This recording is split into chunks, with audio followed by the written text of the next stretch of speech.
How did you get those eyebrows, Joe? I didn't. They came with the machine. With the machine, huh? Yeah. Okay. Well, I don't know. What am I doing here? Oh, you know, don't give me that crap. He's already talked to you about questioning. I had no part in it, Joe. I thought I was just going to be cleaning my kitchen tonight. Yeah. He was. We took him by surprise. Clean your kitchen wearing the virginal white. What was I going to do? I told you I was going to out-white him.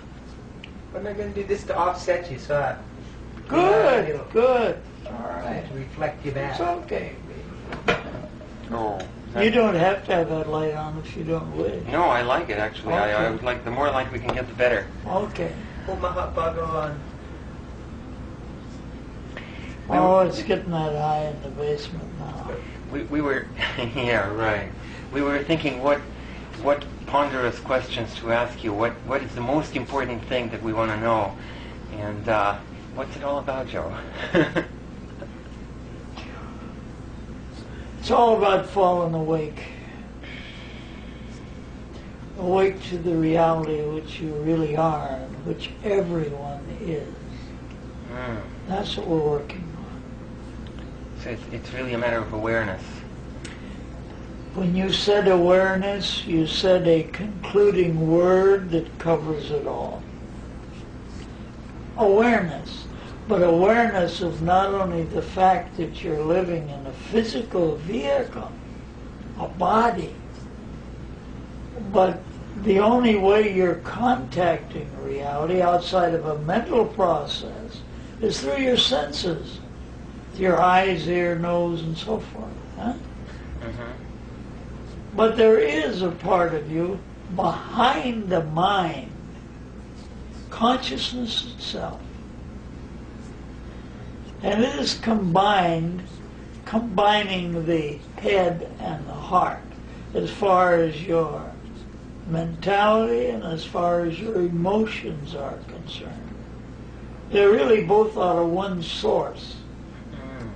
Just the same as we say in Sufism, toward the one. Not only toward the one, you are the one. And so is everybody else a part of it. Huh? That's the idea. This is your wearing, your body. It's only a very small extension, less than that much. Huh? Because your consciousness behind it all is observing it all, being still. The love is automatic, and it's the most important thing to pull people together to realize that it's all a oneness. Seemingly it's functioning separately, but it's really a oneness. So what you're trying to do is get to that consciousness behind this act that you're doing in life, in a body, and the reaction to your senses.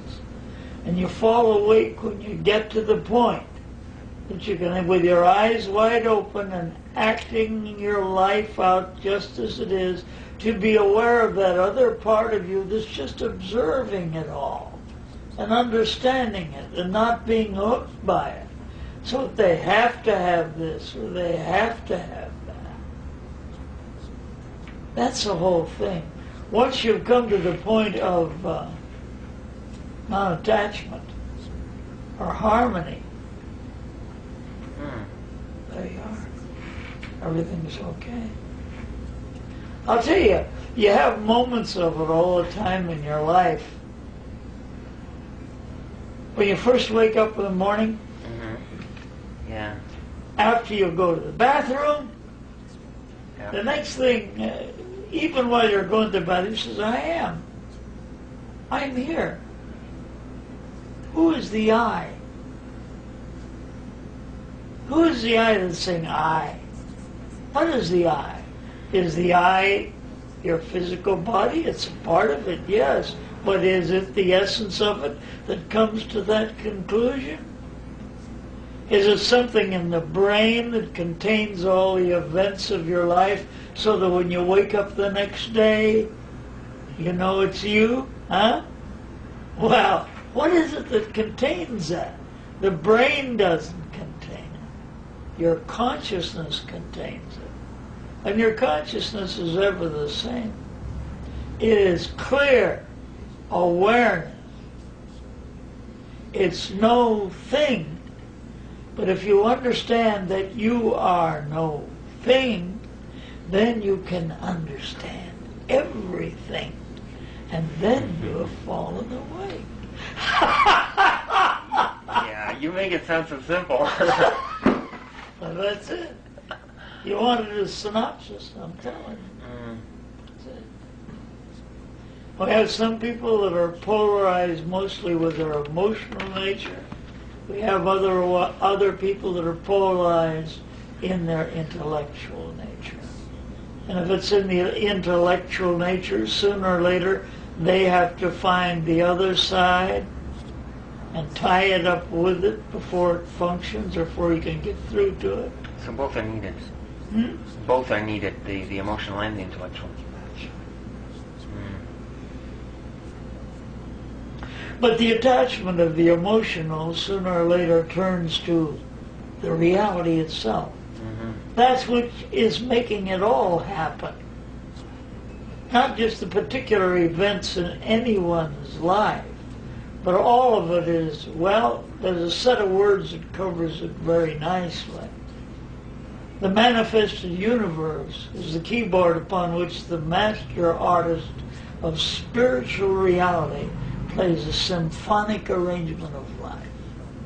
Now you get it expressed to you miserably. Right there.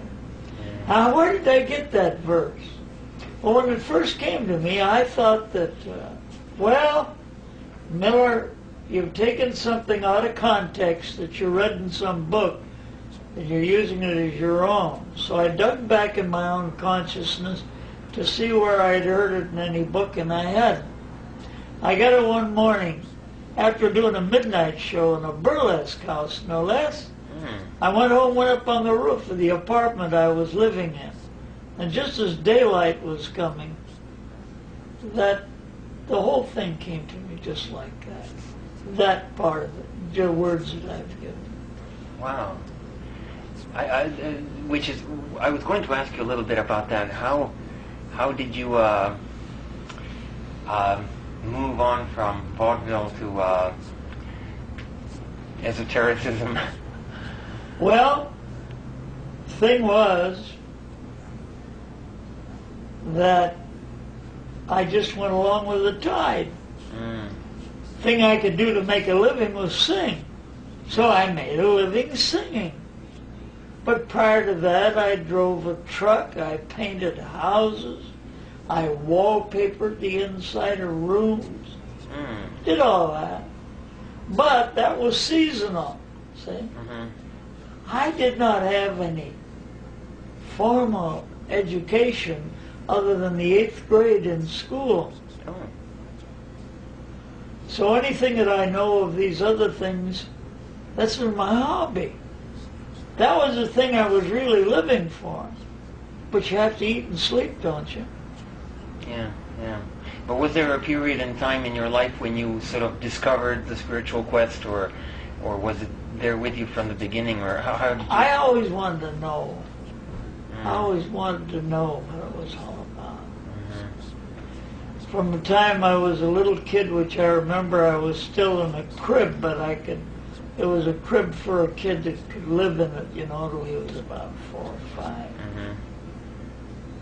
And I had a dream that my favorite storekeeper's store was on fire. And I woke up and I said, "Papa, Hanson's store is on fire. You better go get him out of there." Well, Father said, "Joey, are you dreaming again?" I said, "Yes." Well, he said, "All right, I'll go over there." So it was the middle of the night. He got up, went over there, the store was on fire. And he rescued the storekeeper. From then on,